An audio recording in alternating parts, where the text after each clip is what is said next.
So this is function generator, and this is CRO, Cathode Ray Oscilloscope, and this is the coaxial cable through which we are connecting the signal generated from function generator to the channel 1 of CRO.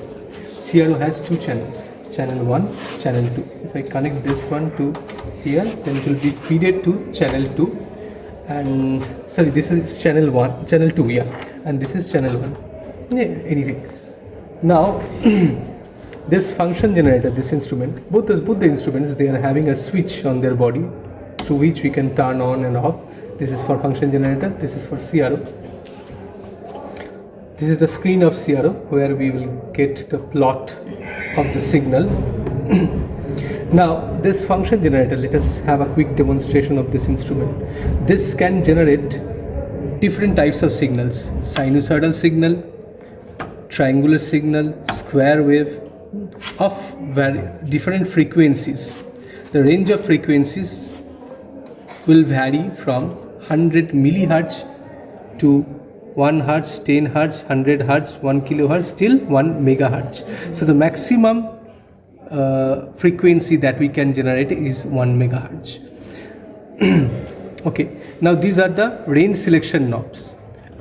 Suppose we want to generate a signal, sinusoidal signal, so we will press this knob. Now sinusoidal signal of suppose 500 hertz of frequency we will generate. So for that we need to select the particular range. So 1 kilohertz we should select, because 1 kilohertz will come. If I select 100 hertz, then we cannot generate 500 hertz signal, right? We need to select 1 kilohertz signal, 1 kilohertz range.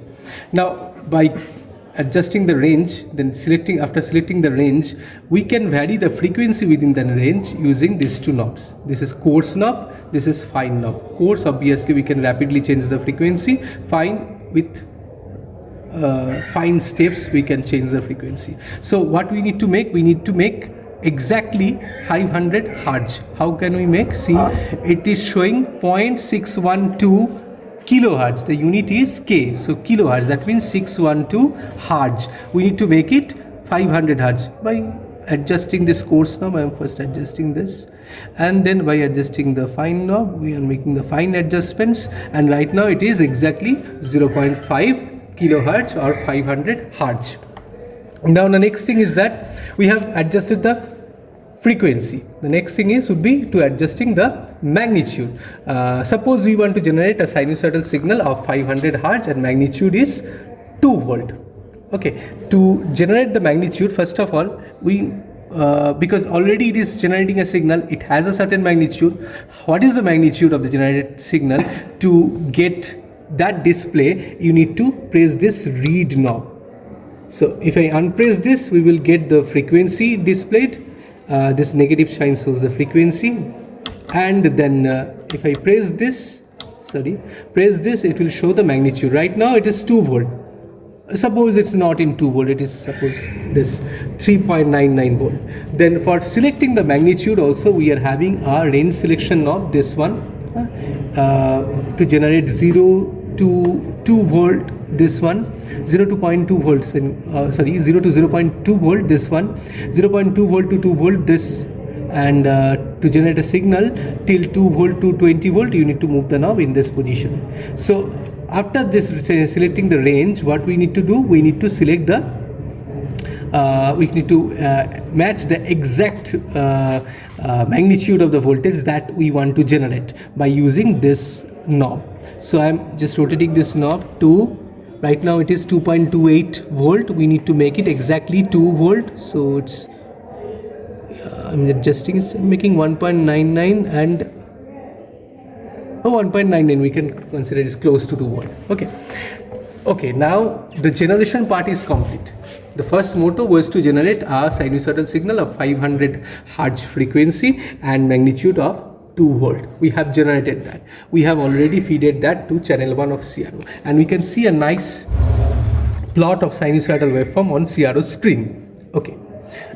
Now the signal that we have plotted on CRO screen, from the plot itself we need to calculate the frequency and magnitude. How to do that? let us perform that operation. So first of all, before we do anything, there would be a ground knob. See, this is the ground knob. For each channel we are having a different ground knob. For channel 1, this is the ground knob. Sorry, this one is the ground knob. I am pressing this knob. So if I press this one, what will happen? Right now no signal is applied on the vertical deflection plate. We are having only the horizontal deflection. So we are having a straight line. So first of all, we need to align the straight line to the horizontal line. Okay, so already it is aligned. So suppose it was not aligned previously, so we need to use Y position knob in order to align it to the x-axis. Okay, now I am unpressing this ground. Now I am getting the original signal, sinusoidal signal. To measure the frequency, we need to measure first of all the time period. Time period, as I told you, it should be the distance between two peaks. Okay, now this to measure the time period, the knob we'll be using is time per division knob. So if I rotate this knob, you see that time signified by the each large division on in the horizontal direction will be varied. So you can see that it can start from 0.2 second to 0.1 second, then 50 second, 20, no, this is not 50 second, this is 50 millisecond. So this is 0.2 second, 0.1 second, then 50 millisecond, 20 millisecond, 10 millisecond, 5 millisecond, 2 millisecond, 1 millisecond per division. So see, 1 millisecond per division, if I keep the knob in this position, till also we are getting many peaks. So we need to adjust the position of time per division knob in such a way we get the maximum of 2 peaks plotted on the signal, plotted on the CRO screen. So if I rotate it further, 0.5 millisecond per division, now we are having 2 peaks. If I go further, then we are not having 2 peaks. So let us come back to 0.5 millisecond per division. This is the optimum position for measuring this particular signal. Now keeping the knob in this position, we need to measure the distance, horizontal distance between 2 peaks. How to do that? To do this, first of all, we will be using Y position knob in order to align the peaks with the x-axis. Okay, now we'll be using X position knob to move the signal in the X direction. To align one of the peaks, I'm aligning the first peak to one of the cross-section points, one of the point. Now from this to this peak, how many divisions are there? I can see 1, 2, 3, 4 and one small division, suppose.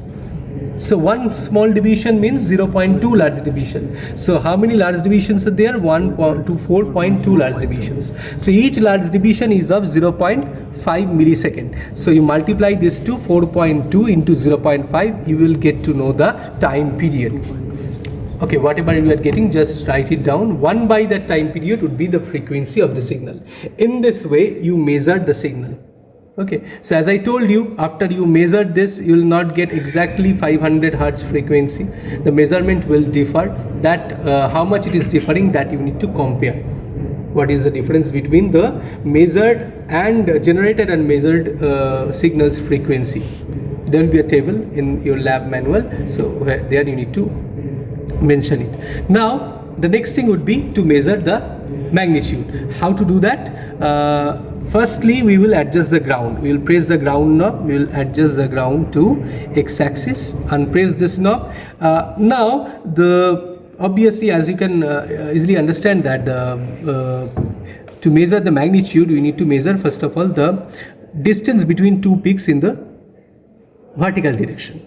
Okay, so that would give us peak to peak value. If I divide it by 2, we will get to know the magnitude. Okay, now to do that, see, the technique that we generally use is to use the XY mode. If I press this XY,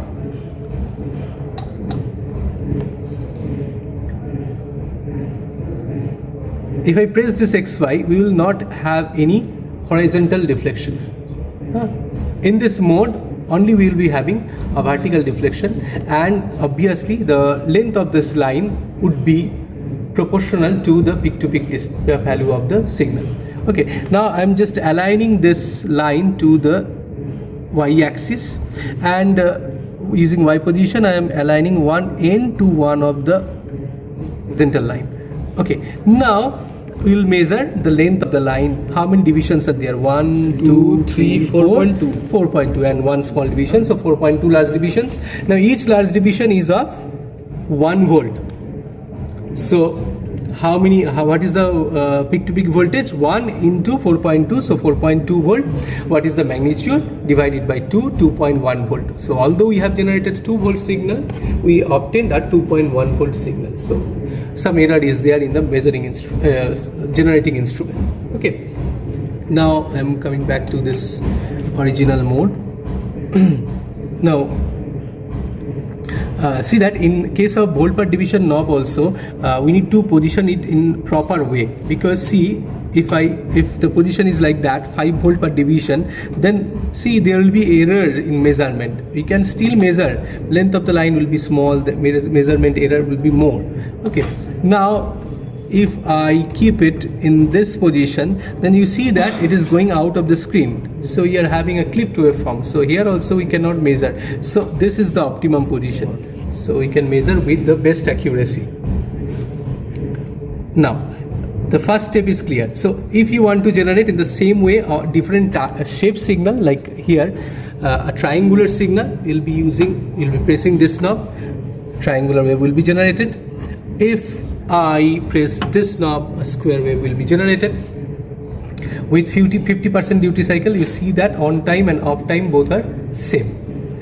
Okay, now we will do two things. We will add DC offset to the signal and we'll measure that, and we'll be also changing the duty ratio. So first of all, let us add the DC offset.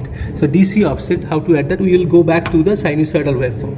So right now the signal which is being generated, it's a pure AC signal. You see that it's varying from -2 volt to +2 volt. Obviously there is some error is there. It's not exactly -2 to +2. We have obtained the magnitude as 2.1 volt already. So you see that it's a symmetrical with respect to the horizontal axis. So it's a pure AC signal. But if I add a 1 volt DC offset to it, what will be the change? It will move in the upward direction by 1 division, because 1 division is of 1 volt here from the position of volt per division now. So how to do that? Because this is CRO, this is measuring instrument, it cannot change the signal. To modify the signal, we should go to the function generator's end. Now this is the knob in function generator which is used to adjust the DC offset. It's mentioned DC offset. So if I turn on this knob, right now it is turned off. If I turn on this knob, just focus on this CRO screen. If I turn on this, it will add some signal, but some DC offset, negative DC offset, but we are not able to see that. If I change it, then signals momentarily it is going up or down, again it is being adjusted to the original form. Why? Because right now only we are observing the AC part of the incoming wave. If I press this knob, AC DC, we can see the original waveform, AC plus DC offset. Okay, now you see that. Now go back to this. I'm turning off this DC. You see that this is the original signal. Now if I turn on this, see that it has added some negative voltage, DC voltage to it. That's why it is shifted downward direction. How much negative voltage? You see that previously it was peak was +2 volt. Right now it is in -3 volt or so. So it has added, I think, 5 volt, -5 volt of DC offset. So to change that, I am rotating it, and you see that the signal is moving in the upward direction. And see, right now 0 DC offset has been added. You see that it's a symmetrical signal, original signal. Now to add 1 volt, just add this. This would be 1 volt. See, from the function generator's end, we cannot observe how much DC offset we have added. It just from the measuring the DC offset from the CRO, we can ensure that 1 volt DC offset has been added. How much it has been shifted and what is the volt per division's position. So based on this too, we will calculate how much DC offset is added. Clear? Yes. Okay. Now the next thing would be how to change the duty ratio. Because so to do that, let us unpress this knob, AC plus DC. Now go back to the function generator's end. Now here let us first select the square wave. you can see exactly square wave. You see that no vertical lines are there. Why? Because it's discontinuous here. Obviously, because we are in drawing ensure that to just express that it is changing from -5 to +5 volt, we draw a vertical line, but it's not actually, there is no vertical line. This is a discontinuity at this point. So we are having +5 volt +2 volt -2 volt +2 volt.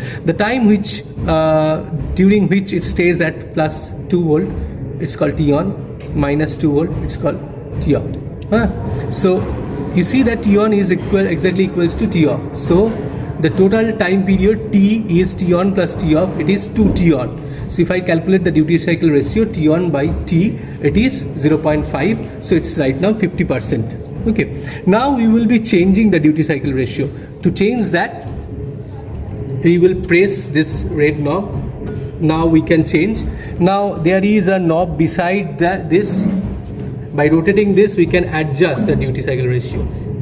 Okay. Now back in this position. See that we can adjust the duty ratio. See, right now duty ratio is very less than 0.5, right? We are changing it, so it has become 0.5, close to that maybe. Now it is getting increased beyond 0.5, 0.6 or so, 0.7 or so, and more than how much we what is the duty cycle? Again, we can measure by calculating the horizontal distance by using this time per division knob position. Calculate the number of divisions are there, then use the time per division knob position. In that way you can calculate T on. In the same way you can calculate T off. Then by the total time period would be sum of that. T on by T is the ratio. So from function generator's end, again you cannot ensure that 50% or 60% or 70% duty ratio. 50% obviously we can see that, but beyond the 60%, 70% or 20% or 10%, how much duty ratio we have generated, that cannot be ensured from function generator. Only after plotting the signal from CRO screen and measuring the corresponding T on and T off values, we can ensure that we have generated that much duty cycle. Clear? Now one observation, you see that if I change the duty cycle, the signal is moving in the upward direction and in the downward direction. Why is this? I have discussed in class that duty cycle 50% means it's a pure AC signal. But if I change the duty cycle, what will happen? The same signal which is varying from -5 to +5 volt, but we have just changed the duty cycle. What will happen? The signal will no longer be a pure AC signal, right? The area, a positive area and negative area will change. So if duty cycle is less, that means positive area is less, negative area is more. But right now we have unpressed this AC plus DC knob, so it is only showing the AC part of the incoming waveform. So that's why, see, to adjust, to make it pure AC signal, when I am decreasing the duty cycle, what is happening? Then positive area is reducing.